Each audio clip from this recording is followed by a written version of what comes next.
देर रात देविका की नींद खुलती है। देविका की नींद खुलने का कारण श्रुति के रोने की आवाज है, जो कि उसके कमरे से आ रही है। देविका उठती है और कमरे की लाइट जलाती है।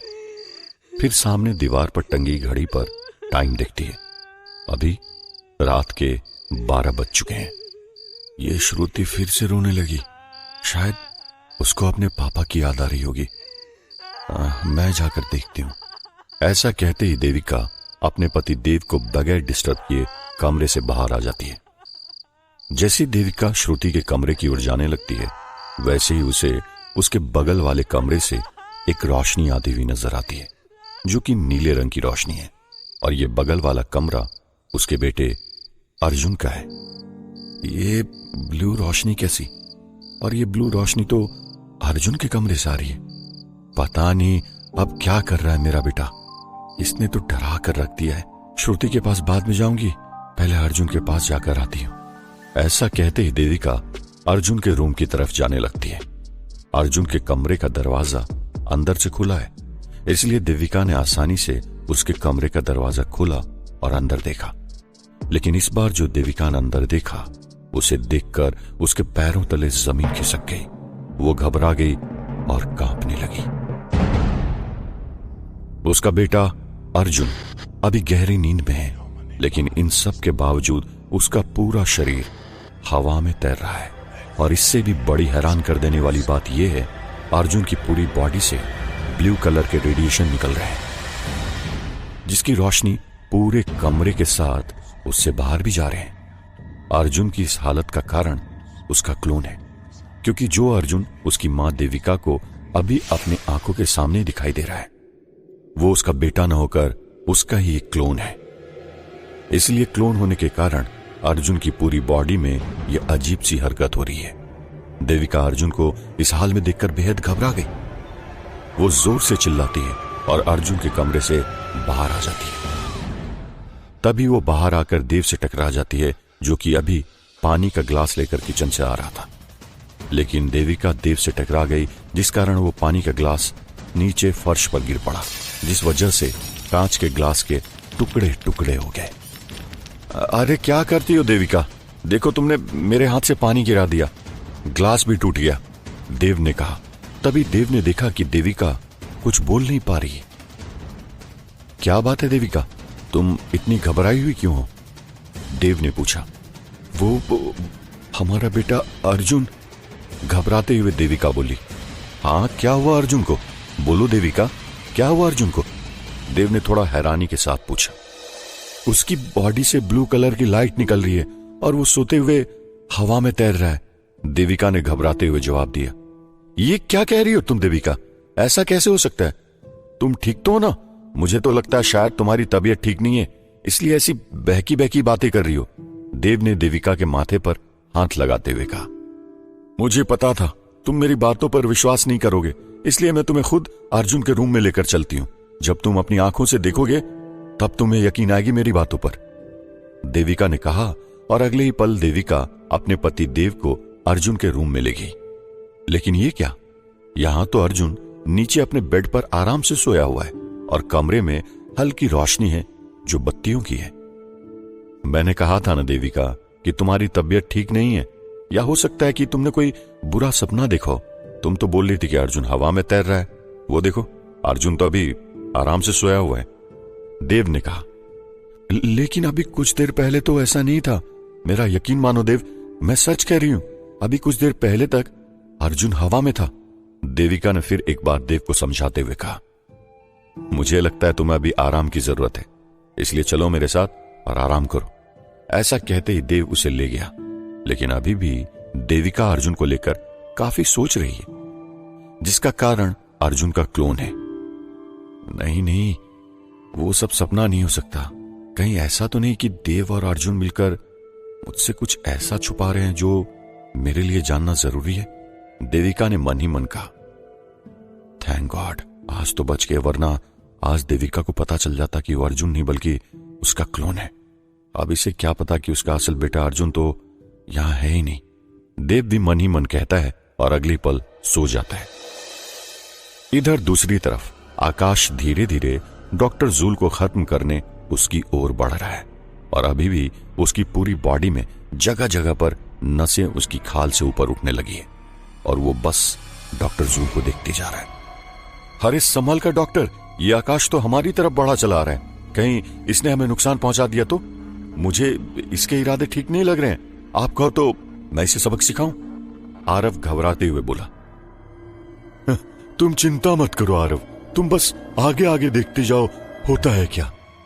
डॉक्टर जूल आरव को समझाते हुए बोलता है। तो वहीं दूसरी ओर आकाश के सिर पर अभी खून सवार है। उसे अपने सामने दिख रहे डॉक्टर जूल और आरव दुश्मन नजर आ रहे हैं, इसलिए अब उसने लेबोरेटरी से एक लोहे की रॉड अपने हाथ में ले ली है और अगले ही पल वो उस रॉड को डॉक्टर जूल की तरफ फेंकता है। लेकिन ये क्या, डॉक्टर जूल तक पहुंचने से पहले ही वो रॉड हवा में एक जगह रुक जाती है। उस जगह से डॉक्टर जूल तक का फासला तकरीबन 5 मीटर का है। ये देखकर आकाश शॉक्ड हो जाता है। इतनी जल्दी और इतनी आसानी से हार मानने वालों में से तो आकाश भी नहीं है, इसलिए अब वो खुद तेजी से आगे बढ़ते हुए डॉक्टर जूल की तरफ जाता है। लेकिन वो भी उसी जगह पर आकर रुक जाता है जिस जगह पर हवा में अभी लोहे की रॉड तैर रही है। आकाश काफी कोशिश करता है लेकिन वहां से एक कदम भी आगे नहीं बढ़ा पाता। क्या हुआ आकाश, तुम तो मुझे मारने वाले थे ना, बढ़ो मेरी तरफ और खत्म कर दो मुझे। एक अजीब सी हंसी हंसते हुए डॉक्टर जूल बोला। डॉक्टर, ये क्या हुआ आकाश को अचानक? ये तो आपको नुकसान पहुंचाने के लिए आगे बढ़ रहा था ना, लेकिन इसकी आपकी तरफ फेंकी हुई रॉड हवा में क्यों तैरने लगी और फिर ये खुद भी आगे क्यों नहीं बढ़ पा रहा है? आरव ने चौंकते हुए पूछा। तुम्हें क्या लगा आरव कि कभी भी कोई भी आकर मुझे यानी कि the great scientist doctor joule को इस तरह चुनौती दे देगा जैसा कि इस लड़के ने मुझे दी? तो क्या मैं ऐसे लोगों से अपनी रक्षा नहीं कर पाऊंगा? नहीं आरव, क्योंकि डॉक्टर जूल का शैतानी दिमाग पहले ही आने वाले खतरे को भांप लेता है। इसलिए आकाश के आने से पहले मैंने एक अदृश्य वॉल हमारे चारों ओर लगा दिया है, जिसके रहते हुए हमारा कोई बाल भी बाका नहीं कर पाएगा। हंसते हुए डॉक्टर जूल ने कहा और साथ में आरव भी हंसने लगा जो अभी तक घबराया हुआ था। तो वहीं दूसरी तरफ आकाश का गुस्सा अब धीरे धीरे शांत होने लगा है, इसीलिए अब वो डॉक्टर जूल और आरव की तरफ शांत मिजाज से देख रहा है। आकाश को देखकर लग रहा है कि शायद अब वो डॉक्टर जूल की बात मानने के लिए पूरी तरह तैयार है, क्योंकि अब उसके पास कोई और चारा भी तो नहीं बचा है। लेकिन उससे पहले डॉक्टर जूल को एक और काम करना है, इसीलिए इस बार वो अपने दोनों हाथों को सामने करता है। उसके हाथों से रेडिएशन निकलती है जिससे उसके सभी क्रिएशन फिर एक बार शीशे के बॉक्स के अंदर बंद हो जाते हैं और एक बार फिर बेजान हालत में पहुंच जाते हैं, जो अभी तक आकाश के कारण जिंदा हो उठे थे। और इसी तरह अभी डॉक्टर जूल अपनी सुपर पावर का इस्तेमाल अपने उन बेजान क्रिएशन के ऊपर करता है। डॉक्टर जूल को देखकर अब आकाश को समझ आ गया है कि डॉक्टर जूल कोई आम इंसान नहीं, इसलिए अगर उसने डॉक्टर जूल के साथ दुश्मनी मोल ली तो उसका अंजाम बहुत बुरा होगा, जो उसने कभी सपने में भी नहीं सोचा होगा। तो बताइए डॉक्टर जूल, मैं आपकी कैसे हेल्प कर सकता हूं? आकाश ने अपना फायदा देखते हुए कहा। लेकिन इस बार आकाश के कहने का अंदाज थोड़ा अलग था।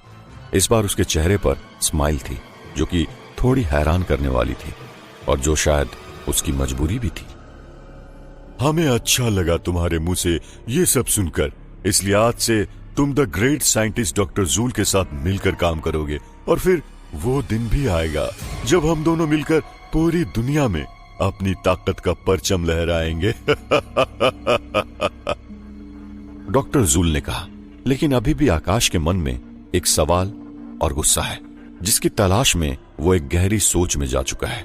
उसे यूं सोच में पड़ा देख आरव को कुछ अजीब लगता है। वो आकाश से इसका कारण पूछता है। क्या हुआ आकाश, इस सोच में पड़ गए हो तुम? यही कि मैं तुम्हारे साथ मिलकर काम तो करूंगा, लेकिन उससे मुझे क्या फायदा होगा? आकाश ने सवाल किया। तुम शायद भूल रहे हो आकाश कि तुम्हारी मां की जान उन लोगों की वजह से गई है जिन पर तुम्हें भरोसा था, और तुम ये भी भूल रहे हो कि तुमने इस दुनिया से इंसानियत को मिटाने की कसम खाई थी। तुम मेरे साथ काम करके अपने इरादों में कामयाब हो सकते हो और फिर तुम वो बड़ी आसानी से कर लोगे जो तुम चाहोगे। डॉक्टर जूल ने जवाब दिया। डॉक्टर जूल की इस बात को सुन आकाश सोच में पड़ गया। बात तो ये ठीक कहता है, क्योंकि मां के जाने के बाद मेरा इस दुनिया में कोई नहीं है, और ऊपर से ये दुनिया वाले मुझे जीने नहीं देते। मुझे अभी डॉक्टर जूल का साथ देना होगा, फिर मैं भी इस मतलबी दुनिया वालों से अपनी मां की मौत का बदला लूंगा, जो दुनिया सिर्फ इंसानियत की झूठी मिसाल है। अपने मन में खुद को समझाते हुए आकाश ने कहा। क्या सोच रहे हो आकाश? आरव ने पूछा। उसके ये कहते ही आकाश ने आंखों में गुस्सा लिए कहा, तो फिर ठीक है, आज से मैं तुम्हारे लिए काम करूंगा, तुम्हारे इरादों में कामयाब होने के लिए। लेकिन भूल मत जाना डॉक्टर कि तुम्हें मेरे मकसद का भी ख्याल रखना है। मैं जानता हूं आकाश, लेकिन तुम शायद भूल रहे हो। तुम्हारा और मेरा मकसद एक ही है, दुनिया से इंसानियत को खत्म करना। एक अजीब सी हंसी हंसते हुए डॉक्टर जूल ने कहा। जवाब में आकाश भी जोर जोर से हंसने लगा और डॉक्टर जूल से हाथ मिलाने के लिए तैयार हो जाता है। एक तरफ आकाश डॉक्टर जूल से मिल गया था, तो वहीं दूसरी तरफ देविका सारी रात सिर्फ यही सोचती रही कि उसके बेटे अर्जुन को आखिर हुआ क्या है, क्यों वो रात को हवा में तैरने लगा और क्यों उसकी बॉडी से ब्लू कलर की लाइट निकल रही थी। आज इतना कुछ हो गया और देव का कहना है कि मैं कोई सपना देख रही थी। नहीं, ये सपना नहीं हो सकता, अपने मन ही मन सोचते हुए देविका बोली। अगली सुबह देविका फिर एक बार जल्दी उठकर अर्जुन के कमरे में जाती है, लेकिन अभी अर्जुन हवा में ऊपर उड़ने की बजाय आराम से अपने बेड पर सोया हुआ है। अगले ही पल अर्जुन की नींद खुलती है। वो अपने सामने अपनी मां देविका को देखता है और झट से उठ खड़ा होता है। अरे मां, आप इतनी सुबह सुबह यहां? अर्जुन ने चौंकते हुए पूछा, क्योंकि उसकी मां देविका उसे अभी बड़े गौर से देख रही है, जो इस बात से अनजान है कि अभी उसके सामने उसका बेटा अर्जुन नहीं बल्कि उसका क्लोन है। कुछ नहीं बेटा, वो मैं बस ऐसे ही तुझे देखने आई थी। क्या अब इतना भी हक नहीं है मेरा तुझ पर? देविका ने जवाब दिया। अरे मां, आप ये कैसी बातें कर रही हैं? शायद आपको मेरी चिंता हो गई होगी, इसलिए सुबह सुबह मुझे देखने आ गई, है ना? मुस्कुराते हुए अर्जुन बोला। हाँ बेटा, अब मैं तेरी मां हूं, मुझे तेरी इतनी फिक्र तो होगी ना। चल अब ज्यादा इमोशनल मत कर मुझे और जल्दी से उठ जा। ऐसा कहते ही देविका अर्जुन के कमरे से बाहर चली जाती है। बाहर जाकर देविका देव के पास जाती है, जो कि अभी अपने बाल बना रहा है। शायद वो अभी कहीं जाने की तैयारी में है। अभी कहां जा रहे हो तुम? देविका ने पूछा।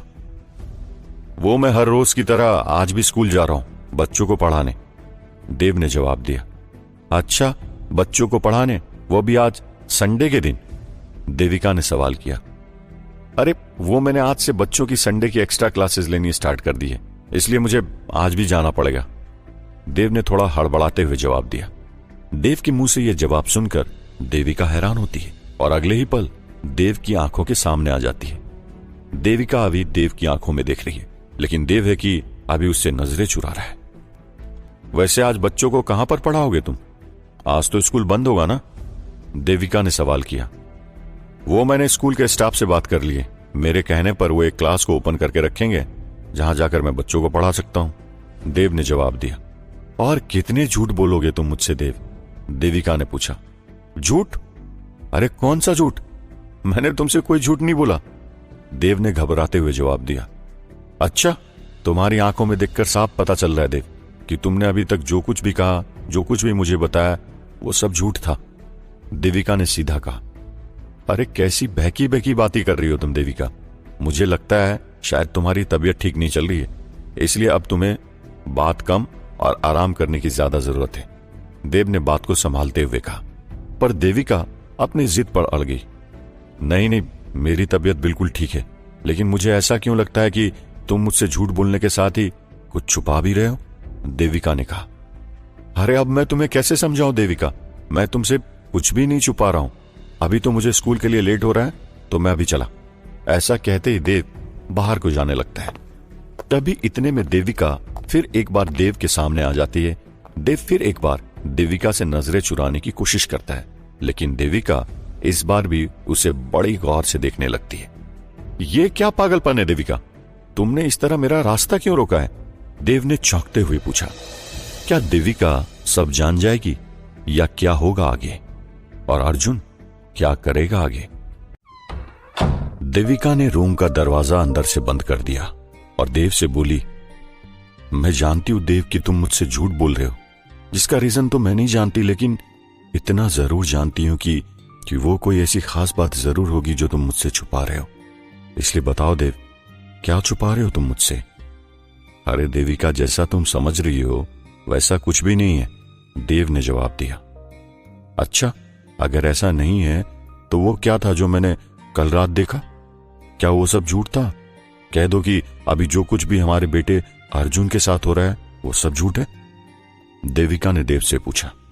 मुझे नहीं पता कि क्या हुआ था कल रात अर्जुन के साथ, देव ने हड़बड़ाते हुए बोला। अच्छा, तुम्हें सच में नहीं पता कि कल रात अर्जुन के साथ क्या हुआ था? देविका ने पूछा। अरे नहीं, तुम मेरा यकीन क्यों नहीं कर रही हो? देव ने थोड़ा रुक कर जवाब दिया। अगले ही पल देविका ने देव का हाथ पकड़ा और अपने सिर पर रख दिया। खाओ मेरी कसम देव कि तुम कुछ नहीं जानते हमारे बेटे अर्जुन के बारे में, देविका ने पूछा। देविका की इस बात पर देव ने कुछ भी जवाब नहीं दिया। तुम चुप क्यों हो गए देव? कुछ बोलते क्यों नहीं? आज तुमने मुझे सब कुछ सच सच नहीं बताया तो मैं वो कर बैठूंगी जो तुमने कभी नहीं सोचा होगा। ऐसा कहते ही देविका जोर जोर से रोने लगी। अरे ये तुम क्या कह रही हो देविका? तुम्हें मालूम भी है तुम ये सब क्या बोल रही हो? क्या तुम्हें ऐसा बोलने से पहले मेरा और अर्जुन का ख्याल नहीं आया? आज तुमने मुझे मजबूर कर दिया वो राज तुम्हें बताने को। अब न चाहकर भी मुझे तुम्हें वो आज बताना होगा जो मैंने आज तक पूरी दुनिया से छुपा रखा है, देव ने झल्ला कर कहा। उसकी इस बात पर देविका ने हैरानी से पूछा, क्या मतलब, कौन सा राज? तुम्हें याद है देविका, जब अर्जुन बुरी तरह घायल होकर अस्पताल में भर्ती था? देव ने पूछा। हाँ बिल्कुल याद है, वो दिन ही मनहूस था, देविका ने बताया। उसकी इस बात पर देव ने कहा, हाँ तो ये उसी मनहूस दिन की बात है। कहते कहते देव उस दिन की यादों में चला गया। क्या आपका नाम ही मिस्टर देव है? हॉस्पिटल का एक एम्प्लॉय देव के पास आकर कहता है। हाँ मेरा नाम ही मिस्टर देव है, बताइए क्या बात है? देव ने एम्प्लॉय से कहा। आपको सीनियर डॉक्टर सिन्हा अपने ऑफिस रूम नंबर 6 पर बुला रहे हैं, एम्प्लॉय ने जवाब दिया। वैसे क्या बात करनी है डॉक्टर सिन्हा को मुझसे? देव ने थोड़ा चौंकते हुए पूछा। देखिए वो तो मुझे पता नहीं, पर डॉक्टर सिन्हा कह रहे थे कि उन्हें आपसे कुछ जरूरी बात करनी है। अब वो बात क्या है ये तो डॉक्टर सिन्हा ही बेहतर बता पाएंगे। ये कहते ही वो एम्प्लॉय वहां से चला गया। अगले ही पल देव रूम नंबर 6 में डॉक्टर सिन्हा के कैबिन के अंदर पहुंचा। दोनों में कुछ देर तक बातें हुई और बातों ही बातों में देव ने डॉक्टर सिन्हा से कहा, क्या बात है डॉक्टर सिन्हा, आप मुझसे क्या इंपॉर्टेंट बात करना चाहते हैं मेरे बेटे अर्जुन को लेकर? देखिए हमने आपके बेटे का ऑपरेशन करके उसे खतरे से तो बाहर कर दिया है, लेकिन इतना कहने पर डॉक्टर सिन्हा रुक गए। लेकिन क्या डॉक्टर? देव ने पूछा। लेकिन तुम्हारा बेटा अर्जुन अब कोमा में जा चुका है, डॉक्टर सिन्हा ने जवाब दिया। डॉक्टर सिन्हा के मुंह से यह बात सुनकर देव हैरान रह गया और देखते ही देखते उसकी आंखों से आंसू बह निकले। ये क्या कह रहे हैं डॉक्टर?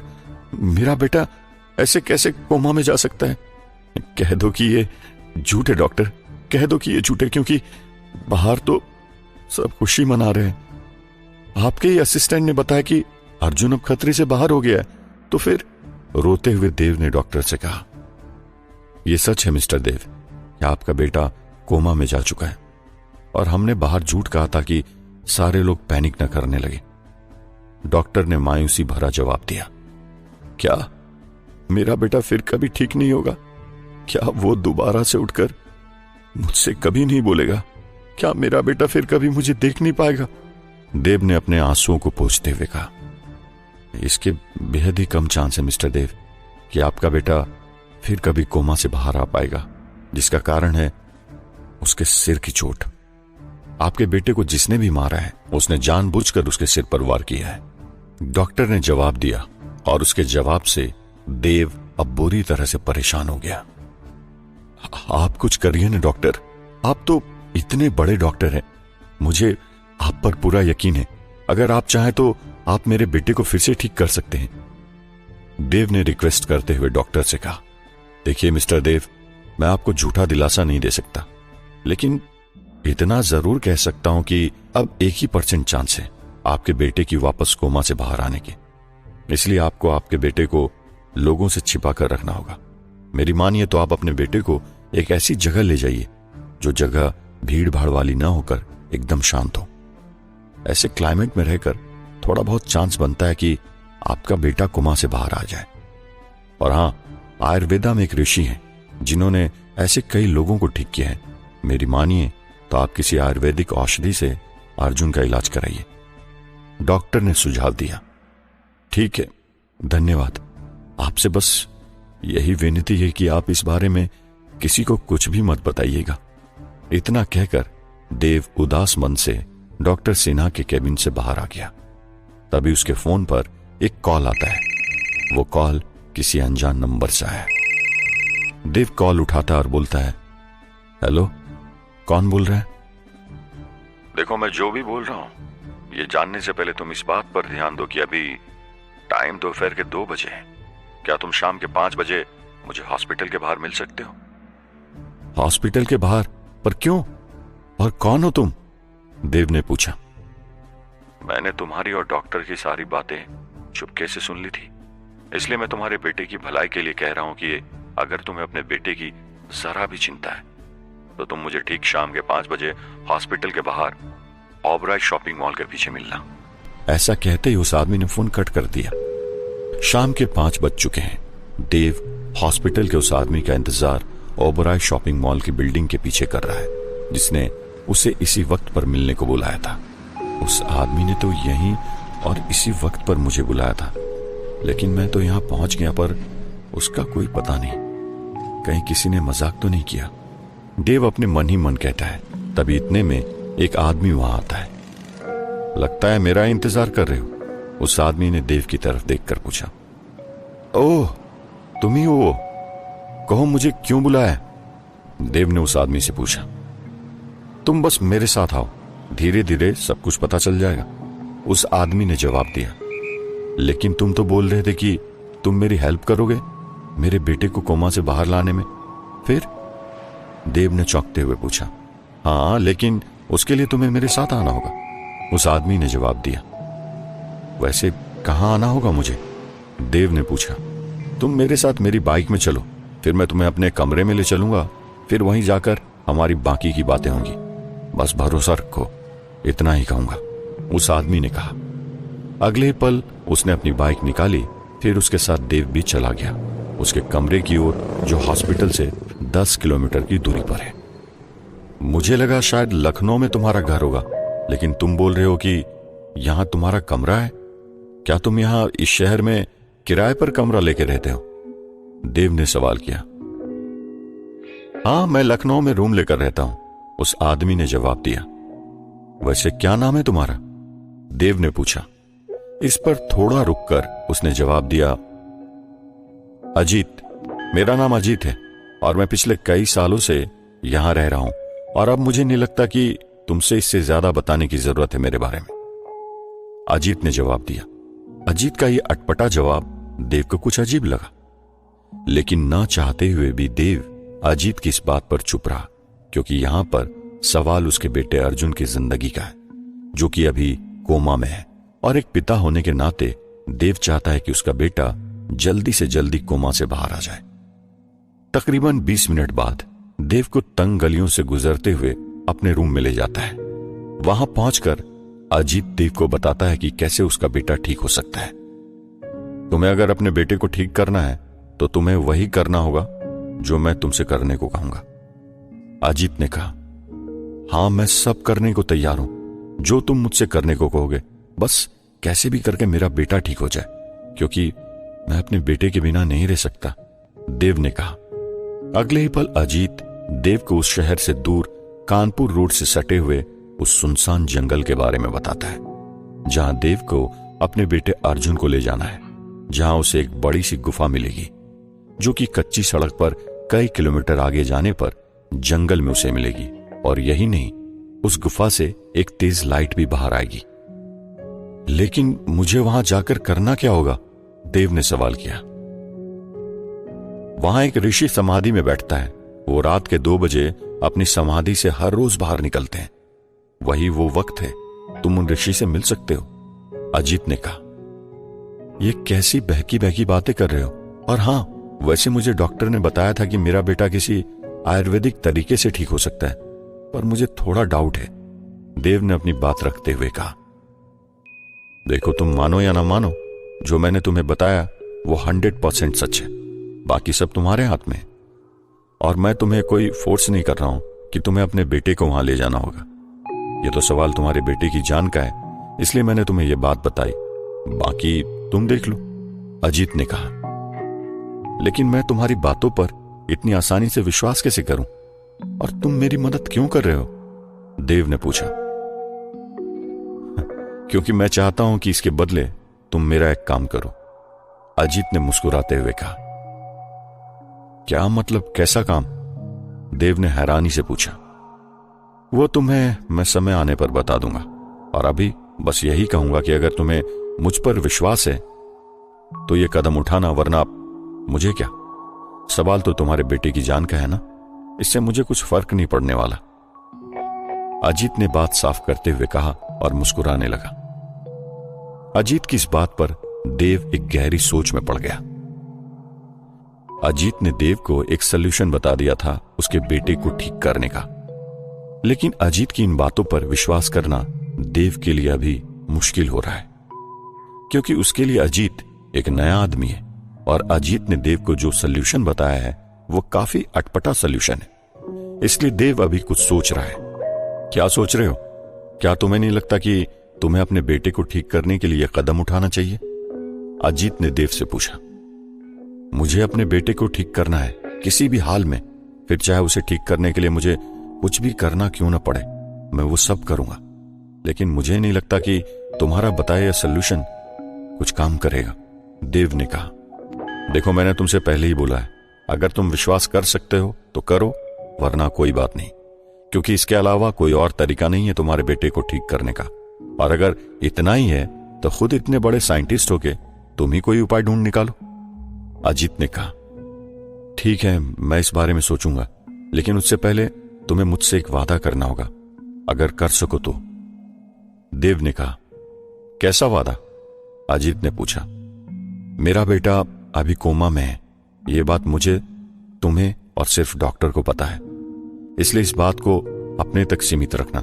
उसके लिए जितना पैसा चाहिए वो मैं तुम्हें दूंगा, लेकिन ध्यान रहे यह बात किसी और को पता नहीं चलनी चाहिए, देव ने अजीत से कहा।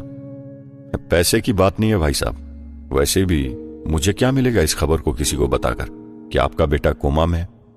आप टेंशन मत लीजिए, मैं किसी को कुछ नहीं बताऊंगा, बस समय आने पर मेरा काम कर देना, अजीत ने देव को विश्वास दिलाते हुए कहा। जवाब में देव ने अजीत का शुक्रिया अदा किया और ऐसा कहते ही देव वहां से बाहर आने लगा। लेकिन तभी इतने में अजीत ने पीछे से उसे आवाज दी। रुको! अजीत की आवाज देते ही देव पीछे की ओर मुड़ता है और पूछता है, क्या बात है, मुझे रोका क्यों? मेरे और तुम्हारे बीच अभी तक जो भी बात हुई है वो सिर्फ मेरे और तुम्हारे बीच तक ही सीमित रहे तो बेहतर है। और हां, किसी से भी मेरा नाम मत लेना, अजीत ने थोड़ा सख्त होकर कहा। उसके इस बात पर देव सोच में पड़ गया। तकरीबन 2 घंटे बाद देव फिर एक बार हॉस्पिटल पहुंचा। उसने अपने बेटे को देखा। उसका बेटा अर्जुन अभी भी बेहोश है। डॉक्टर का कहना है कि मेरे बेटे के काफी कम चांसेस हैं वापस से ठीक होने के। अगर मेरा बेटा हमेशा हमेशा के लिए कोमा में रहा तो मैं कैसे जीऊंगा? और इसकी मां देविका, वो बेचारी तो जीते जी मर जाएगी। देव ऐसा सोच ही रहा होता है, तभी अचानक उसको अजीत की बातें याद आती है, जिसने उसे उसके बेटे अर्जुन को ठीक करने का एक ऐसा तरीका बताया हुआ है जिस पर विश्वास करना देव के लिए अभी खासा मुश्किल हो रहा है। कहीं वो आदमी अजीत सच तो नहीं कह रहा था? और अगर उसकी बात झूठ हुई तो? और अगर उसकी बात सच हुई तो मैं अपने बेटे को दोबारा से ठीक होता हुआ देख सकता हूं। लेकिन जब मैं अर्जुन को उस सुनसान जगह गुफा में उस ऋषि के पास छोड़कर जाऊंगा तो मैं देविका और बाकी लोगों को क्या जवाब दूंगा, क्योंकि अर्जुन को ऐसे अचानक से गायब नहीं कर सकता। क्या करूं मैं? कहते कहते देव अर्जुन की तरफ देखने लगा। अब क्या करेगा देव और कैसे ठीक होगा अर्जुन?